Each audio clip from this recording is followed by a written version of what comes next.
വിധിക്കെതിരെ രൂക്ഷ പ്രതികരണമാണ് അതിജീവിതയുടെ അഭിഭാഷക ടി.ബി. മിനി നടത്തിയത്. പ്രതികളുടെ ശിക്ഷാവിധിയിൽ അപമാന ഭാരത്താൽ തലകുനിച്ചിരിക്കുകയാണെന്ന് ടി.ബി. മിനി പറഞ്ഞു. ബന്ധുനേറുക തന്നെയായിരുന്നു. അതിനേക്കാൾ കുറച്ചും കൂടി കഠിനമായ വാക്കുണ്ടോ എന്ന് എനിക്കറിയില്ല. അപമാന ഭാരത്താൽ ഞാൻ എന്റെ തല കുനിച്ചിരിക്കുകയാണ്.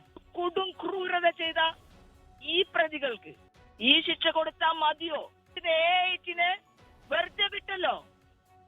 അപ്പൊ എങ്ങനെയാണ് പൾസ് സുനിക്ക് വലിയ ശിക്ഷ കൊടുക്കാൻ കഴിയുക എന്ന ഒരു പരിഗണനയാണ് കോടതി ചെയ്തിരിക്കുന്നതെന്നാണ് എനിക്ക് തോന്നുന്നത്. ശിക്ഷ ലഭിച്ചത് അതിജീവിതയ്ക്കാണെന്ന് സിനിമാ പ്രവർത്തക ഭാഗ്യലക്ഷ്മി പറഞ്ഞു. അതിജീവിതയ്ക്ക് വേണ്ടി കോടതിയില്ല, സമൂഹമാണ് നിലകൊണ്ടതെന്നും ഭാഗ്യലക്ഷ്മി.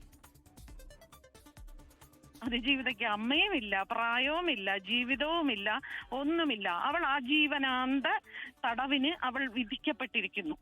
അവൾക്കാണ് യഥാർത്ഥത്തിൽ ജീവപര്യന്തം ശിക്ഷ കിട്ടിയിരിക്കുന്നത്.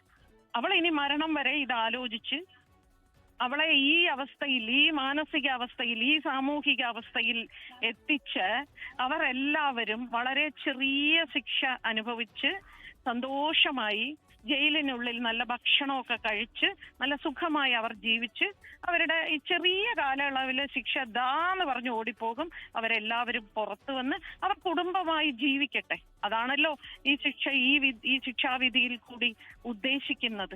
ലോകത്തെവിടെയായാലും ഏത് സമയത്തും 24 വാർത്തകളും ഓഗ്മെന്റഡ് റിയാലിറ്റി പാക്കേജുകളും എക്സ്പ്ലെയിനറുകളും വിശദമായി കാണാൻ ഞങ്ങളുടെ യൂട്യൂബ് ചാനൽ നിങ്ങൾക്ക് സബ്സ്ക്രൈബ് ചെയ്യാം.